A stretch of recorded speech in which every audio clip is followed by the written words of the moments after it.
Hari ini kita akan membahas mengenai PCR, sequencing, dan database biologi. Materi ini diambil dari Sanjuan Education dan juga dari materi dari Jinpeng. Secara alami dalam tubuh makhluk hidup bisa terjadi perbanyakan DNA atau penggandaan DNA. Nah, proses penggandaan atau perbanyakan DNA ini bisa juga terjadi di dalam laboratorium melalui proses yang kita sebut dengan cloning. Jadi, contohnya kita ingin mengklon fragmen DNA yang warna merah ini. Nah, caranya kita masukkan ke dalam plasmid. Plasmidnya kita potong dulu. Plasmidnya adalah warna biru, ini adalah vektor. Nah, kemudian gabungan dari DNA target dengan plasmid itu disebut dengan rekombinasi DNA. Nah, DNA rekombinasi ini kemudian kita transformasikan ke dalam bakteri. Kita dapatkan ini. Nah, kemudian bakterinya kita perbanyak, ya, sehingga kita dapatkan nanti banyak fragmen DNA target yang kita mau. Nah, ini adalah proses cloning. Nah, proses ini membutuhkan waktu dan keahlian untuk melakukan prosesnya, jadi tidak mudah. Nah, ada proses lain yang bisa kita lakukan untuk melakukan perbanyakan DNA atau kita bilangnya fotokopi DNA melalui proses PCR.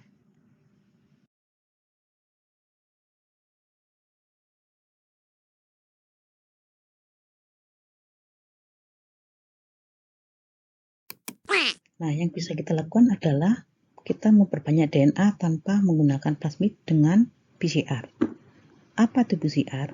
PCR adalah metode untuk memperbanyak segmen atau fragmen DNA tanpa melalui cloning, terutama jika panjang dari DNA yang akan diperbanyak atau dikopi itu kurang dari 1000 base pair atau 1000 palang basa.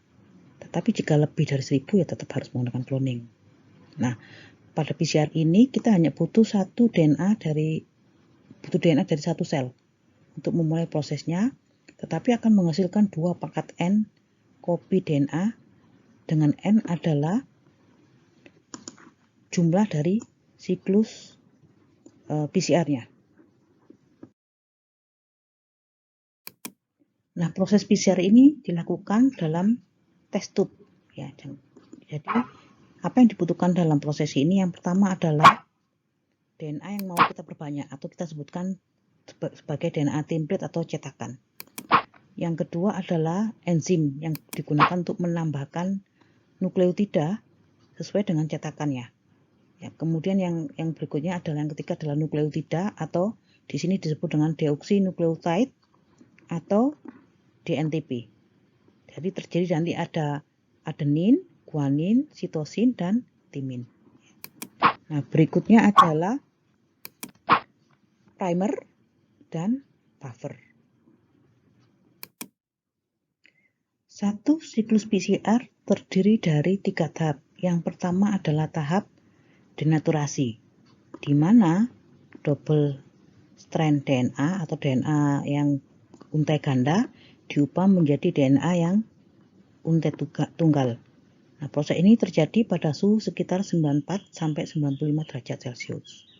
Nah, yang kedua adalah proses annealing. Jadi, annealing adalah proses menempelnya primer ke DNA target. Di primernya ada 2 depan belakang. Dan targetnya adalah yang warna biru ini tadi. Ya. Ini biasanya terjadi pada suhu sekitar kurang lebih 50 derajat Celcius.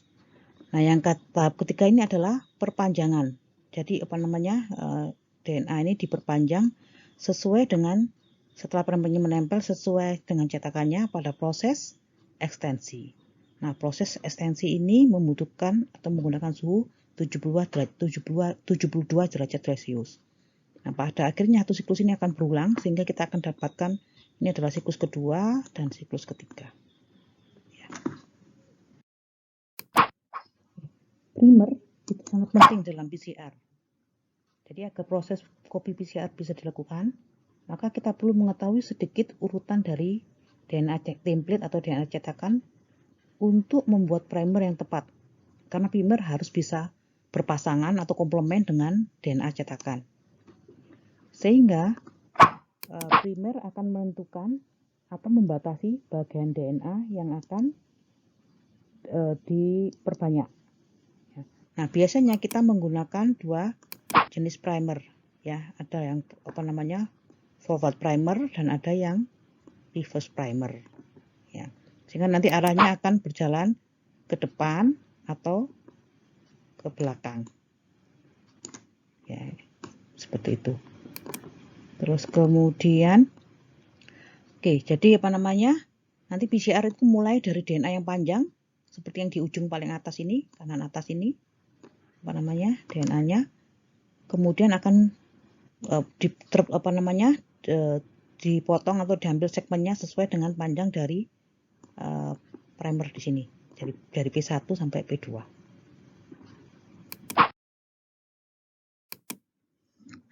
Jadi dalam PCR itu denaturasi itu akan merusak DNA polimerase, sehingga kita harus menambahkan enzim untuk setiap siklus dari PCR. Bayangkan kalau PCR itu bisa sampai 30 kali siklus atau step, ya. Jadi ini akan tidak praktis. Sehingga yang bisa kita lakukan adalah kita harus menambahkan tag DNA atau DNA polimerase yang berasal dari tag Thermus aquaticus yang diambil dari bakteri yang hidup pada sumber air mata air panas, sehingga proses PCR itu bisa berjalan. Jadi yang mengembangkan metode PCR adalah Karimulis pada tahun 1985, dan akhirnya pada tahun 1993 beliau mendapatkan Nobel di bidang kimia. Nah, pada jurnal Scientific America dia menyebutkan bahwa dengan menggunakan DNA tunggal hanya satu saja, PCR bisa menghasilkan lebih dari 10 miliar molekul yang serupa dalam satu hari. Dan kemudian reaksinya juga mudah dilakukan. Dan ini adalah merupakan penemuan yang sangat baik untuk bidang ilmu pengetahuan. Berikutnya yang kita bicarakan adalah sequencing, yaitu metode untuk menentukan urutan suatu untai atau rantai DNA.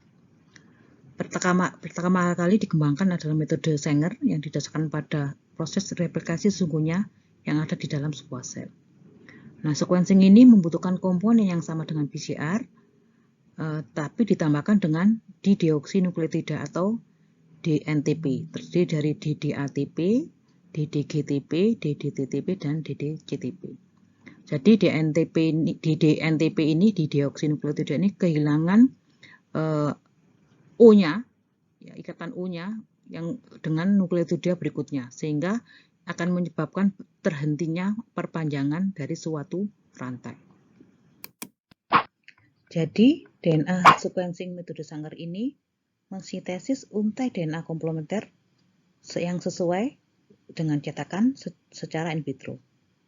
Nah, di setiap tabung membutuhkan sama seperti PCR. Yang pertama cetakan DNA, yang kedua basa nukleotida yang normal atau kita sebut dengan DNTP.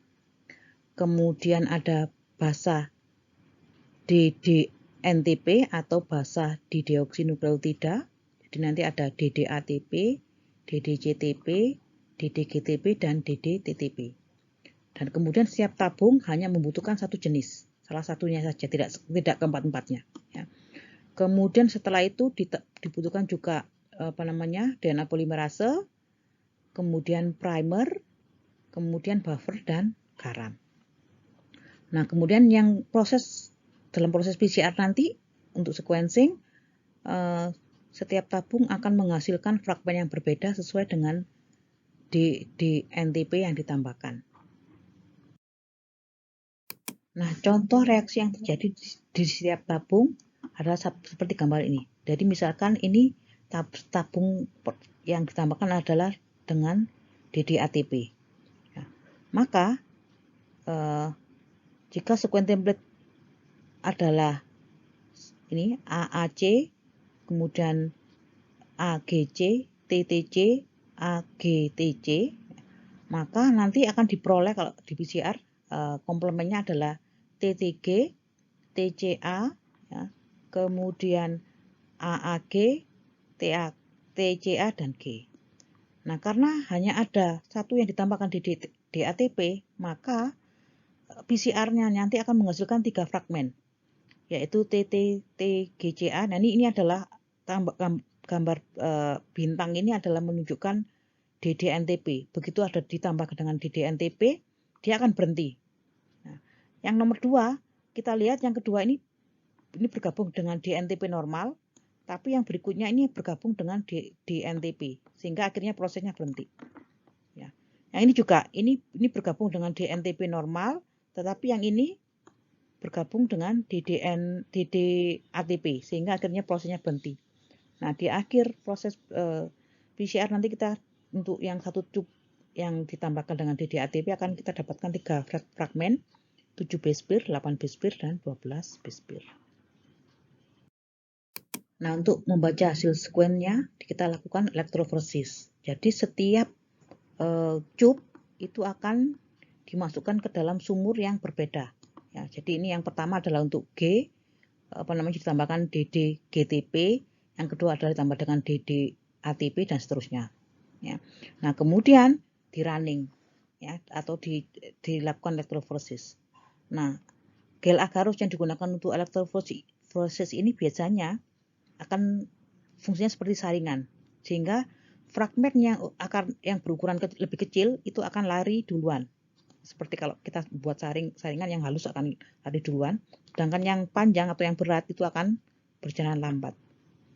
Nah, kemudian hasilnya kita akan melihat hasilnya itu kita urutkan dari posisi panjang urutan dari 5 ke arah 3. Kita baca hasil sequencingnya, ini adalah G, ya, G, kemudian A, ya, kemudian C, kemudian G, kemudian C, T, ya, kemudian G, G, ini terus kemudian adalah C lagi, G, dan A.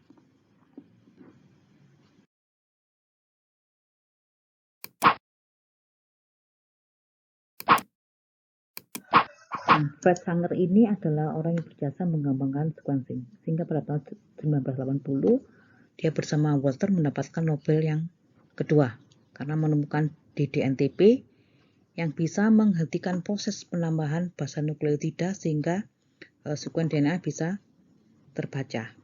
Jadi ini yang ditemukan. Nah, kemudian Anda coba bayangkan kalau misalkan hasil elektroforesisnya adalah seperti pada gambar di sebelah kanan ini, bagaimana cara membacanya? Ya, sehingga akhirnya saat ini sudah berkembang metode yang lebih advance atau yang lebih maju daripada metode Sanger. Jadi sekuen saat ini menggunakan DDNTP atau dideoksinukleotida yang diberi tanda atau di-tag dengan pewarna fluorescence dengan warna yang berbeda untuk setiap jenis DDNTP. Jadi contohnya kalau di sini mungkin ini yang kuning ini adalah untuk warna untuk adenin, hijau untuk guanin, dan seterusnya. Ya, sehingga dalam melakukan sequencing itu satu tube atau satu tabung itu dengan satu template kita bisa menggunakan semua DDNTP. Kalau sebelumnya itu harus beda tube-nya atau tabungnya, yang sekarang kita butuh hanya satu tabung, tidak 4 tabung seperti sebelumnya. Nah, kemudian dilakukan pembacaan hasil sequencingnya secara otomatis oleh komputer, ya. Sequencingnya, jadi hasil tagnya tadi akan di laser, nah, kemudian diterima oleh detektor. Nah, kemudian detektor ini akan menyampaikan komputer, ya, untuk melakukan analisa lebih lanjut. Jadi ini adalah hasil dari sequencingnya. Merah adalah sitosin, biru adalah timin, dan seterusnya.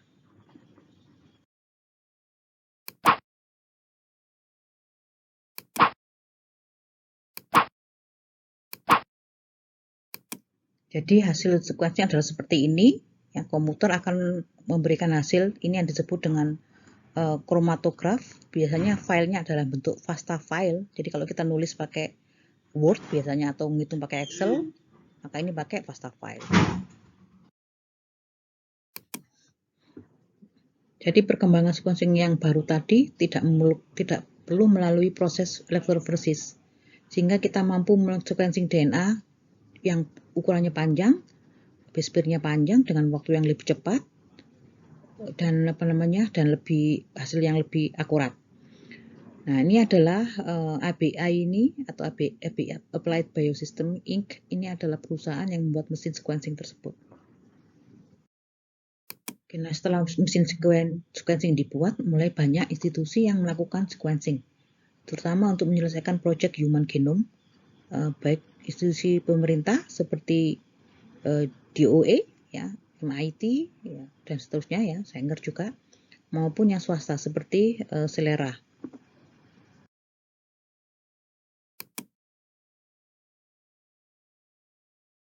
Nah, ini yang sequencing yang dilakukan di lab-lab yang besar. Seperti Anda lihat, ini satu orang memegang satu mesin sequencing. Jadi kalau ini banyak mesin sequencingnya, mereka bisa melakukan proses sequencing dengan cepat. Jadi tahun 1990 US government itu membuat proyek yang untuk men-sequencing genom manusia. Jadi perkembangannya tahun 1990 sampai 1995 mereka membangun dasar teknologi sequencing, kemudian meningkatkan metodenya dan membangun sistem manajemen data yang lebih baik dengan menggunakan komputer untuk mengurutkan sekuensinya supaya didapatkan sekuen yang lebih baik dengan biaya yang lebih murah dan lebih cepat. Nah, kemudian tahun 96 sampai 98 ini pekerjaan sekuensinya dilakukan, pekerjaan cukup melelahkan. Tahun 1998 ini ada tantangan dari Genomics Celera untuk melakukan sequencing genom manusia secara lebih cepat dengan biaya yang lebih murah. Nah, tahun 2000 rancangan kasar genom itu sudah berhasil dibuat atau berhasil diurutkan sampai 90%-nya dengan keakuratan adalah sekitar 99%. Kemudian tahun 2001 draft genomnya dari manusia sudah ditemukan, dan tahun 2003 urutan genomik DNA sudah selesai dikerjakan. Nah, ini adalah perbedaan pendekatan yang dilakukan antara yang dilakukan oleh pemerintahan Amerika dan dengan perusahaan dari Craig Venter ini. Jadi kalau yang punya pemerintah itu metodenya adalah metode map base, ya. Sedangkan kalau ini metode Craig itu disebut metode shotgun.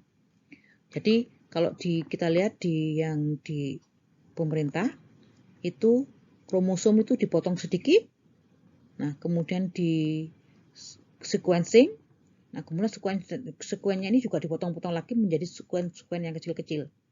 Baru setelah itu dilakukan assembly atau pengurutan. Dari dengan ada overlapping ini akhirnya diketahui urutannya. Jadi dapatkan unta yang sempurna. Nah, kalau Craig bedanya dia seluruh kromosom ini langsung dipotong-potong.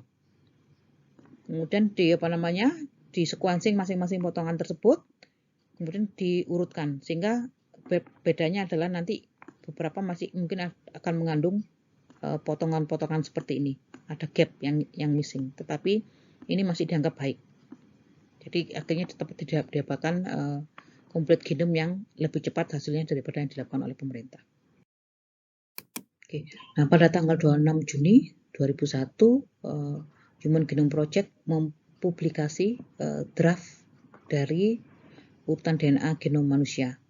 Dan ini adalah merupakan peristiwa bersejarah karena kita berhasil memperoleh cetak biru manusia, sehingga manusia memiliki potensi untuk mengembangkan ilmu pengetahuan dan bidang pengobatan.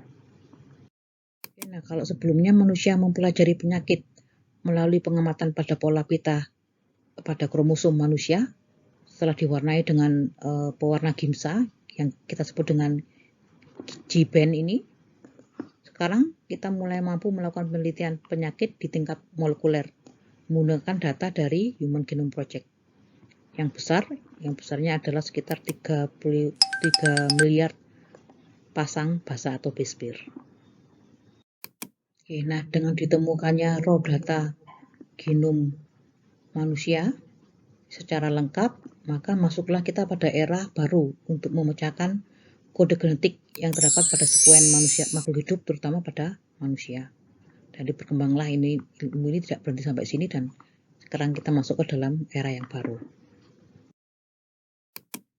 Jika kita memiliki sekuen, maka kita bisa submit ke GenBank agar bisa menjadi bagian dari database biologi. Apa itu database biologi? Database biologi itu adalah kumpulan dari data biologis yang terorganisir agar mudah disimpan, diakses, dan dikelola oleh siapapun yang membutuhkan. Nah, di sini kita ada memiliki 10 database, ya. Ada yang nukleotida, protein, metabolic database, dan lain-lain. Dan ini adalah website di mana kita bisa mendapatkan atau mengakses database yang ada sesuai yang kita butuhkan nanti. Oke. Database biologis terdiri dari sekuen database dan struktur database. Sekuen database contohnya adalah DNA, ya, RNA, protein, ya, sekuen yang protein, ya. Terbagi menjadi nukleotida database dan protein database. Ya, ini adalah GenBank yang memiliki atau menyimpan database untuk nukleotida, sedangkan ini adalah GenBank yang memiliki database untuk protein.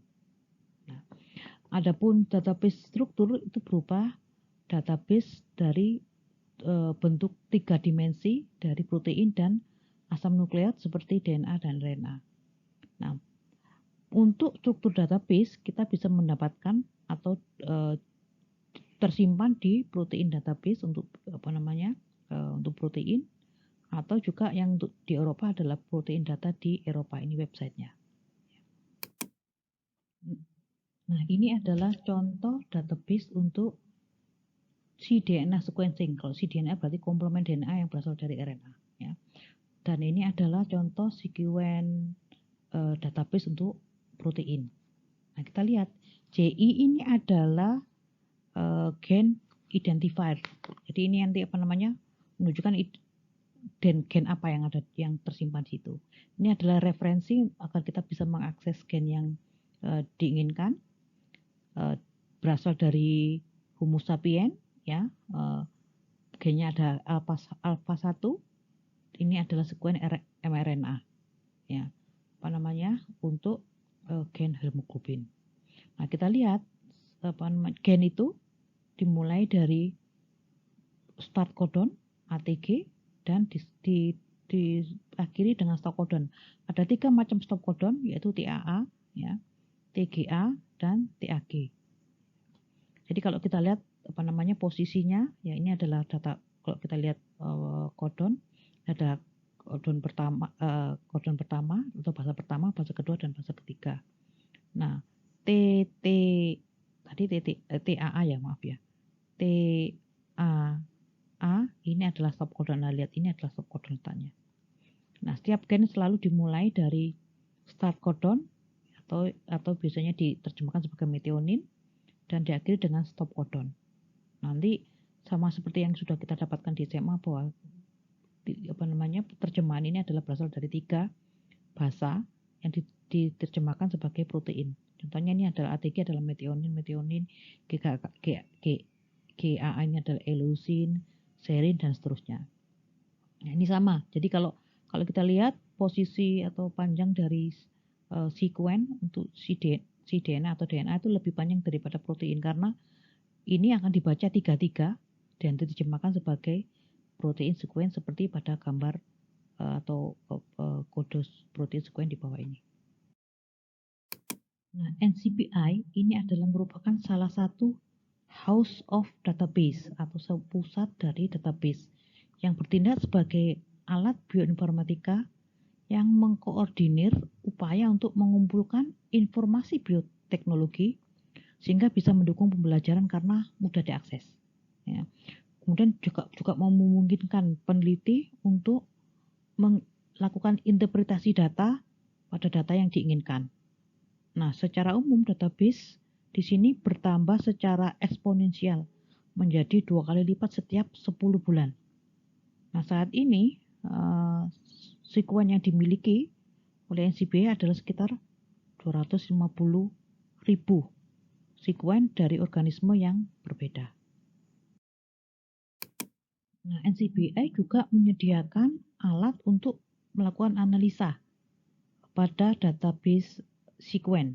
Misalkan analisa seperti BLAST, kemudian primer BLAST ini adalah untuk menemukan primer spesifik, ya. Kalau BLAST untuk melihat mengidentifikasi biasanya kesamaan sekuen yang kita miliki dengan sekuen yang database. Contohnya misalkan untuk mengidentifikasi apakah sekuen kita itu adalah sekuen ikan, sekuen manusia dan seterusnya.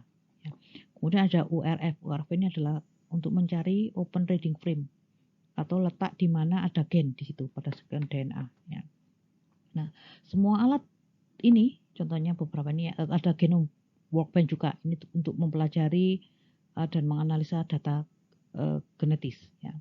Nah, semua software ini atau alat untuk analisa ini bisa diunduh dan digunakan di komputer secara mandiri, tidak perlu harus online. Ya. Sehingga karena mudah diakses, maka dia juga mendukung pembelajaran bioteknologi. Sehingga kita kalau misalkan melakukan penelitian, kita akan bisa melakukan analisa dan interpretasi data dengan mudah sesuai yang kita inginkan. Jika kita ingin mengakses atau mendapatkan sekuen dari NCBI, dari GenBank NCBI, maka kita bisa melakukan proses atau langkah-langkah seperti di bawah ini. Yang pertama adalah kita buka website dari NCBI, yaitu http ya ncbi.gov pada browser. Nah, saat ini terbuka, akan terdapat gambar seperti ini, ya, atau ketampilan dari home NCBI adalah seperti ini. Nah, kemudian misalkan kita ingin mencari nukleotida, maka kita ganti di sini dari all database ini kita ganti menjadi nukleotida. Nah, kemudian kita masukkan, misalkan kita inginnya gen yang kita katakan misalkan CO1. Kemudian pada ikan tuna atau ikan tunus. Nah, setelah itu kita klik search di sini. Nah, hasilnya akan kita dapatkan sekuen yang kalau memang sudah tersedia di GenBank akan keluar hasilnya. Contohnya di sini kita akan dapatkan 20 sekuen yang tersimpan di dalam database. Nah, ini yang akan bisa kita akses atau kita ambil. Nah, cara mengambilnya bagaimana? Misalkan kita ingin cuma ngambil satu saja, maka yang kita lakukan adalah kita klik ya di bagian misalkan nomor 1 yang kita ambil. Ya. Kemudian kita klik send, ya, klik, nanti keluar dialog ini adalah file, pilih file. Nah, kemudian kita kalau sekuen yang kita mau, maka kita pilih yang format FASTA. Jadi akan tersimpan dalam FASTA file. Nanti akhirnya akan terdownload dan akan tersimpan di drive download kita. Ya. Tetapi kalau misalkan tadi kita ingin 20 sekuen yang mau, ya semua kita centang. All database yang 20 misalkan kita centang semua. Kita lakukan send to tetap, ya, file dan FASTA, kemudian create file. Nah, selain mendapatkan sekuen yang kita inginkan, kita juga bisa mengetahui informasi yang tersimpan maupun publikasi yang terkait dengan data yang sudah kita pilih tadi atau kita dapatkan. Jadi kita bisa milih, nanti di situ ada misalkan nomor 1 ini kita milih ada FASTA, ada grafik, ada GenBank, ada PubMed untuk publikasinya, ya, dan lain-lain. Tinggal pilih. Contohnya kalau kita klik FASTA yang tadi itu yang sudah kita simpan, kita klik, kita akan dapatkan ini sekuennya, kemudian spesiesnya nama spesiesnya, nama gennya, dan seterusnya. Ini adalah lihat partial gen atau enggak lengkap, ya, sebagian gen mitokondria, ya, pada ikan tunus atau ikan tuna. Nah, kemudian kalau kita misalkan punya sekuen DNA. Nah, kemudian kita ingin melakukan identifikasi. Sekuen kita sebenarnya misalkan kita nggak tahu. Sekuen kita itu sekuen spesies apa sih? Nah, kita bisa melakukan BLAST search. Jadi tadi blast search itu mencari kesamaan sekuen yang kita miliki dengan sekuen yang ada di GenBank. Nah, sama seperti sebelumnya kita buka website dari NCBI, ya. Kemudian pilih menu BLAST. Mohon maaf ini kurang ke atas ya, BLAST ini ya. Nah, setelah itu nanti yang terbuka adalah menu pilihan BLAST. Ada BLAST nukleotida, BLAST X, BLAST N, protein BLAST dan seterusnya. Nah, karena yang kita lakukan adalah mencari nukleotida, membandingkan antara nukleotida dengan nukleotida, maka yang kita pilih adalah nukleotida BLAST. Kalau kita ingin membandingkan antara nukleotida dengan protein, pakai BLAST X dan seterusnya ya, tergantung dari menu yang kita inginkan. Nah, langkah selanjutnya kita bisa mengcopy sekuen yang kita mau. Kalau misalkan tadi sudah dapatkan pasta filenya, kita sekuennya kita copy di sini, atau juga bisa kita upload filenya. Ya, jadi kita masukkan di sini, kemudian semua biarkan menu defaultnya sama. Tinggal nanti kita klik yang terakhir itu ada menu BLAST, ya, langsung kita klik. Nah, kita akan terjadi proses untuk menunggu sampai akan keluar hasilnya nanti. Nah, ini adalah proses menunggu sampai kadang 2 detik, kadang kemudian jadi 1 detik, kadang itu ya, tergantung ada yang banyak mengakses atau tidak pada GenBank tersebut. Kadang juga tergantung juga kecepatan komputer kita. Jadi kadang cepat, kadang agak lama sedikit. Nah, ini contohnya dari hasil BLAST ya, kita akan dapatkan seperti ini ya. Ini adalah contohnya, ini yang BLAST ini adalah ternyata menunjukkan bahwa sekuen saya ada kesesuaian dari bakteri E. coli ya. Kita lihat ini ada maksimum score, total score, e-value, value, persen identifikasi dan seterusnya. Nah, ini kalau semakin tinggi persen identitas ya, identikalnya, maka ini bagus. Apalagi juga ditundang dengan e-value yang mendekati 0 atau 0 ya. Kemudian lihat query covernya 100%, jadi antara yang kita submit ya dengan database yang kita miliki dengan yang di itu nempelnya 100% ya, nutup 100%. Nah, ini adalah nomor asesi adalah nomor yang terdaftar di sana, sehingga punya sekuen kita sama dengan nomor asesi yang atau nomor sekuen yang terdaftar pada nomor yang ada tertera di sini. Oke, nah itu tadi adalah contoh dari yang bisa kita lakukan ya kalau kita memiliki sekuen database. Nanti yang proses-proses yang lain itu bisa kita lakukan lebih lanjut pada mata kuliah yang lain. Begitu dari saya. Terima kasih perhatiannya.